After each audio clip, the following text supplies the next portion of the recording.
नमस्कार। मैं हूं अशोक। आप देख रहे हैं बीडीएन न्यूज़। धनसोई को प्रखंड का दर्जा देने को लेकर के एक बार फिर मांग तेज हुई है। हालांकि ये बहुत पुरानी मांग है। पहले भी जो बिहार के पूर्व मुख्यमंत्री हैं लालू प्रसाद यादव, उन्होंने भी घोषणा किया था।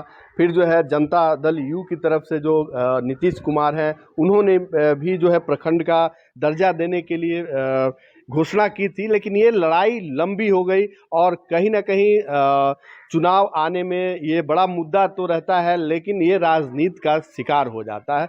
फिर एक बार जो धनसोई के लोग हैं वो यहाँ पर इकट्ठे हो रहे हैं और जो है अपनी लड़ाई को की शुरुआत कर रहे हैं। तो हम इन लोगों से बात करेंगे कि इनकी क्या रणनीति है।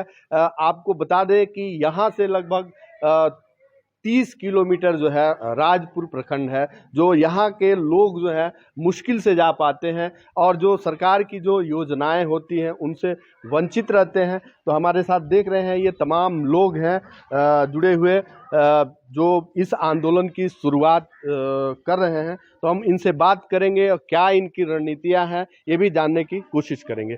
क्या नाम है आपका? मेरा नाम वैभव यादव है।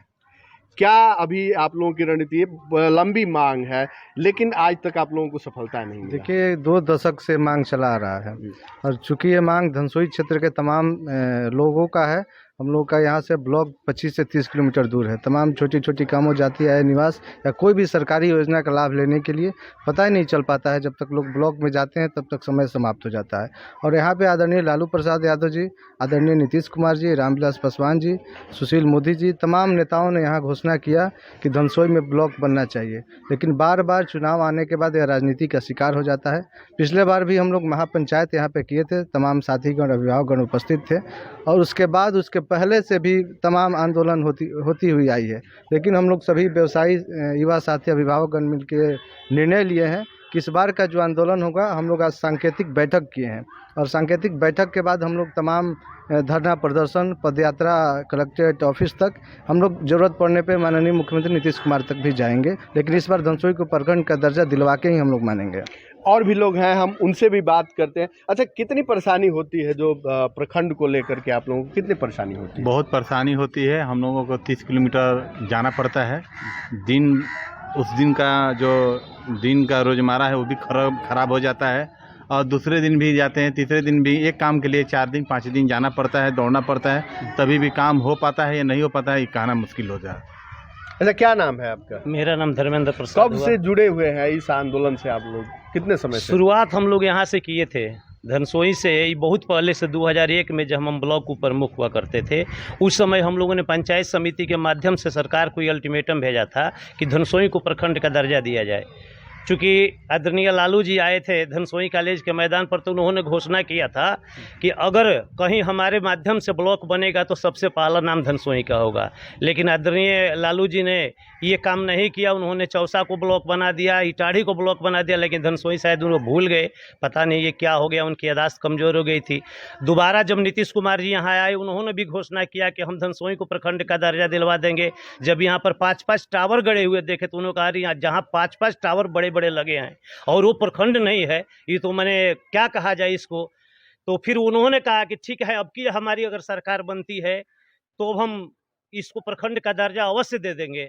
लेकिन नीतीश कुमार जी को क्या कहा जाए, पता नहीं उनको क्या हो जाता है। यहाँ पर आते हैं तो सब कुछ याद रहता है, लेकिन जब गद्दी मिल जाती है, जब उनको राजनीति का गद्दी प्राप्त हो जाता है, मुख्यमंत्री का पद प्राप्त हो जाता है, उस समय लगता है कि सारी चीज़ें भूल जाते हैं। जनता उनके लिए कोई मायने नहीं रखती, उनकी घोषणाएं कोई मायने नहीं रखती है। बस मायने रखता है तो उनको कुर्सी चाहिए। तो मैं इस सभा के माध्यम से, इस आंदोलनकारियों के माध्यम से, जितने भी युवा यहाँ पर जुटे हुए हैं, प्रखंड क्षेत्र धनसोई जो कि बहुत पुराना हम लोग का मांग है, यहाँ से हम लोग का राजपुर ब्लॉक है 25 किलोमीटर की दूरी पर स्थित है। सरकार की तमाम योजनाएं आती है, लेकिन हम उस योजनाओं को जान भी नहीं पाते कि कौन सी सरकार की महत्वपूर्ण योजनाएं चल रही है, क्या नहीं चल रहा है। और हम जाते हैं तो हमारा इतना नुकसान होता है कि एक दिन तो हम पूरा ऐसे ही बर्बाद हो जाता है। उसके ऊपर पेट्रोल का खर्च, उसके ऊपर भोजन का खर्च, मतलब एक दिन अगर हम घर से निकलते हैं तो 500 से 1000 रुपया हमारा नुकसान होता है, लेकिन हमको लाभ कुछ नहीं होता है, कुछ भी जानकारी नहीं हो पाता है। इसलिए मैं इस माध्यम से, सभा के माध्यम से, इन आंदोलनकारियों के माध्यम से अपनी बातों को सरकार के कानों तक पहुंचाना चाहते हैं। जो सरकार बार बार घोषणाएं करके हमारी बातों को भूल जा रही है, हम अंतिम चेतावनी देना चाहते हैं कि अगर आपने मेरी बातों को नहीं सुना तो ये जो आंदोलन है, जो आज इस जंगलिया बाबा आश्रम पर शुरू हुआ है, कल सड़क पर जाएगा, सड़क के बाद कलेक्ट्रेट पर जाएगा, और नहीं तो जाकर हम लोग मुख्यमंत्री जी का भी घेराव करेंगे। इसके लिए हम लोग करबद्ध, सारे लोग एकदम एकजुट होकर के अब की बार हम लोग का नारा है कि अब की बार अगर प्रखंड नहीं बना तो जब तक धनसोई प्रखंड नहीं बनेगा तब तक हम लोग का आंदोलन बंद नहीं होगा। ये सारे लोगों का प्रण है, और जितने भी लोग जुटे हैं हम लोग एक साथ एक मुश्त रहकर, चाहे वो किसी भी दल के, हम दल के ऊपर उठ करके, हमें ये नहीं देखना है आने वाले विधानसभा चुनाव में भी हम चुनाव का सामूहिक बहिष्कार करेंगे अगर हमें प्रखंड का दर्जा नहीं दिया जाता है। इन सारी चीजों को, कठिनाइयों को देखते हुए एक बार हमको याद है कि माननीय छेदीराम जी हम लोग के ग्रामीण विकास मंत्री थे, तो उन्होंने कहा था कि हमने आपको प्रखंड का दर्जा दिलवा दिया, यहाँ पर नागरिक अभिनंदन भी करवाया गया उनका, हम लोग अंग वस्त्र से सम्मानित भी किए, लेकिन वो सारा चीज खोखला निकला, सब झूठी कहानी थी। पता नहीं वोट के लिए लोग क्या क्या करते हैं। इसलिए मैं इस आंदोलनकारियों के माध्यम से जितने भी जुआ है, हम सारे लोगों को पहुंचाना चाहते हैं कि जो अल्टीमेटम दिया गया है, इस क्षेत्र से जो 9 पंचायतें दी गई है परसिमन में कि 9 पंचायतें यहाँ से जाएंगी, उसमें धनसोई है, समौता है, खराना है, मटकीपुर है, इंदौर है, आपको बन्नी है, खराना है, दुल्फा है, ये सारी 9 पंचायतें जो है यहाँ पर धनसोई में प्रखंड में ये सारी चीजें जुटेंगी। परसिमन भी गया था, डीएम की यहाँ से भी गया था। पता नहीं धनसोई से लोगों को क्या द्वेष है, राजनीतिक दलों को, तमाम राजनीतिक दल के जितने भी, चाहे एमपी हो, विधायक हो, सारे लोग आते हैं। उसमें धनसोई है, समौता है, खराना है, मटकीपुर है, इंदौर है, आपको बन्नी है, खराना है, दुल्फा है, ये सारी 9 पंचायतें जो है यहाँ पर धनसोई में प्रखंड में ये सारी चीजें जुटेंगी। परसिमन भी गया था, डीएम की यहाँ से भी गया था। पता नहीं धनसोई से लोगों को क्या द्वेष है, राजनीतिक दलों को, तमाम राजनीतिक दल के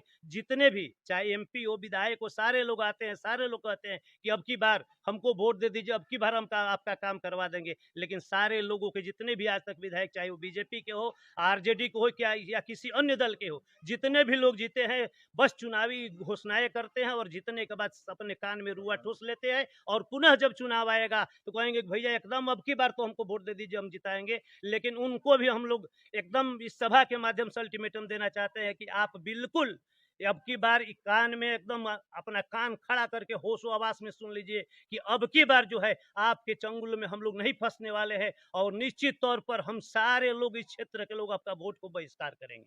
और भी हैं, युवा लोग भी हैं, हम उनसे भी बात करेंगे। क्या नाम है आपका? मेरा अनुराग कुमार नाम पड़ेगा। अच्छा, ये बताइए कि जो सांसद हैं, विधायक हैं, जो लगातार जीतते रहे हैं इस राजपुर क्षेत्र से, उनको कितना आप उत्तरदायी मानते हैं? अभी तक नहीं मिला। अभी तक हमारे जो सांसद रहे हैं, विधायक रहे, हमारे राजपुर विधानसभा क्षेत्र से पूर्व मंत्री रहे संतोष कुमार निराला जी भी थे। जो हम लोग हर, आज से नहीं 20 साल पहले, 25 साल पहले से ये मांग चलते आ रहा है कि भाई हमें धनसोई के प्रखंड का दर्जा दिया जाए, लेकिन अभी तक कोई सुनवाई नहीं है। ये आखिरी है, और इस लास्ट टाइम बोलना जा रहा है कि इस बात को अगर मान लिया जाता है, अगर दे दिया जाता है धनसोई प्रखंड का दर्जा तो ठीक है, अदरवाइज इस बार क्या होगा कि वोट का पूरी तरह से बहिष्कार होगा, चाहे कोई भी पार्टी का हो, चाहे किसी भी दल का हो। प्रखंड नहीं तो वोट नहीं। धनसोई की जनता से मेरा भी यही अपील है, अगर कोई कोई प्रखंड नहीं मिल रहा है तो वोट नहीं देना है, वोट नहीं देना है। ये लड़ाई इस बार लंबी चलेगी। इस बार लड़ाई लंबी चलेगी और ये जीत निश्चित होगी इस बार। इस तरीके से देख रहे हैं, ये तमाम लोग हैं, उनसे भी बात करेंगे। क्या नाम है आपका? अरविंद कुमार। क्या रणनीति बनाई है इस बार आप लोगों ने इस आंदोलन को तेज करने? आंदोलन को पहले तो अनवरत सभी युवाओं से बातचीत किया गया है। प्रखंड क्षेत्र में जो भी संभावित प्रखंड क्षेत्र में पंचायत है, और सारे युवा मिलकर एक ही बात कह रहे हैं कि इस बार प्रखंड धनसोई को बना के ही मानेंगे। क्या नाम है आपका? बताइए क्या जो है इस बार रणनीति बनाई है आप लोगों ने? रणनीति तो बनाना अति आवश्यक हो गया कि बड़े बड़े मंत्री लोग आए, विधायक लोग आए, भाषण देकर गए। 2001 से लेकर कई गो लालू यादव भी आए, नीतीश भी आए, लेकिन घोषणा करके चले गए, वोट लेकर जीत कर गद्दी पर बैठ गए, लेकिन धनसोई का भी प्रखंड का प्राथमिकता नहीं दे पाए हैं। तो हम उसको बहिष्कार करेंगे, और यहाँ पर हम लोग सब मिलकर, युवा यहाँ पर जितना औद्योगिक कॉलोनी में है वो सब लोग मिलकर बहिष्कार करेंगे। और भी लोग हैं, उनसे भी बात करेंगे। युवा हैं, क्या नाम है, क्या रणनीति बनाई है आप लोग? युवा हैं आप लोग, क्या रणनीति बनाई है आप लोग? मेरा नाम साबिर हाशिम हुआ। आगे की रणनीति हम लोग की ये है कि अगर धनसोई को प्रखंड, जब तक का प्रखंड धनसोई को प्रखंड का दर्जा नहीं दिया जाता है, हम लोग चरणबद्ध तरीके से इस आंदोलन को तेज करेंगे। सबसे पहले हम लोग डीएम साहब को ज्ञापन सौंपेंगे, फिर हम लोग सड़क पर उतरेंगे। अगर डीएम साहब हमारी बातों को नहीं सुनते हैं, हमारी बातों को मुख्यमंत्री तक नहीं पहुंचाते हैं, तो हम लोग यहाँ से सड़क पर उतरेंगे। डीएम साहब का कलेक्ट्रेट का घेराव होगा। बात यहाँ तक नहीं बनी तो हम लोग विधानसभा मुख्यमंत्री का घेराव करेंगे। युवाओं का क्या नाम है आपका? मनोज प्रसाद मेरा नाम है। मुझे क्या जो है इस बार रणनीति बनी है आप लोगों की? हम लोग का पूरा ग्रामीण का एक ही रणनीति है कि जब तक धनसोई को प्रखंड का दर्जा नहीं देती है तब तक हम लोग इसका पुरजोर विरोध करेंगे। आने वाले विधानसभा में हम लोग वोट का, हर पार्टी के वोट का बहिष्कार करेंगे। हम लोग को अब तक जो ठग के रखा गया, झूठे आश्वासन दे के पूरी जनता को बरगला के रखा गया, इस बार पूरे धनसोई प्रखंड की जो जनता है वो मानने वाली नहीं है। हम लोग सड़क से लेके वहाँ विधानसभा तक का घेराव करने का कार्यक्रम करेंगे। जब तक धनसोई को प्रखंड का दर्जा नहीं मिलता है, हम जैसे युवा जितने भी हमारे आंदोलनकारी हैं, हम लोग 1995 से ये बात सुनने आ रहे। खुद मैंने 1995 में इटाढ़ी में जाके लालू जी का भाषण सुना। वहीं पर वो घोषणा किए थे कि धनसोई को और चौसा का प्रखंड का दर्जा हम लोग देंगे। लेकिन दुर्भाग्य की बात है कि वही चौसा प्रखंड बन गया, जो कि धनसोई से कम आबादी है, वहाँ का प्रखंड बन गया। लेकिन दुर्भाग्य के बाद हम लोग का है कि खाली नेता लोग आते हैं अपना और रोटियाँ सेक के चले जाते हैं। लेकिन मैं इस बार चेतावनी दे भरे लहजे में कहना चाहता हूं कि अगर कोई भी पार्टी का नेता अगर धनसोई को प्रखंड के दर्जा में अपना योगदान नहीं देता है तो उसका हम लोग पुरजोर तरह से विरोध करेंगे। और पूरे हमारे जितने प्रखंड में लगभग 9 पंचायत जो है धनसोई राजपुर प्रखंड से और 2 पंचायत इटाढ़ी प्रखंड से जोड़ के टोटल 11 प्रखंड मिला के 11 पंचायत मिला के प्रखंड का जो नया प्रखंड का जो दर्जा मिलना है, उसमें हम लोग यही कार्यक्रम करेंगे कि टोटल पूरे पंचायत में बैनर के लगा के वोट का बहिष्कार का हम लोग पूरे पंचायत में 11 पंचायत में लगा के रखेंगे कि अगर कोई भी हमारे नेता लोग, अगर मंत्री लोग बात नहीं सुनेंगे तो हम लोग उस वोट का बहिष्कार करेंगे। इस तरीके से आप देख सकते हैं कि जो धनसोई को प्रखंड बनाने का मांग है वो पुरजोर बढ़ता जा रहा है। और इस बार जो है बड़ी रणनीति के साथ सड़क से लेकर के सांसद तक ये लड़ाई चलेगी। आने वाले समय में हम देखेंगे कि ये आंदोलन कितना जो है उग्र होता है, कितना आगे बढ़ता है। तो तमाम जो बक्सर के जन समस्याएं हैं, जो जनता से जुड़ी खबरें हैं, उसके लिए हमारे साथ बने रहिए। मैं हूं अशोक।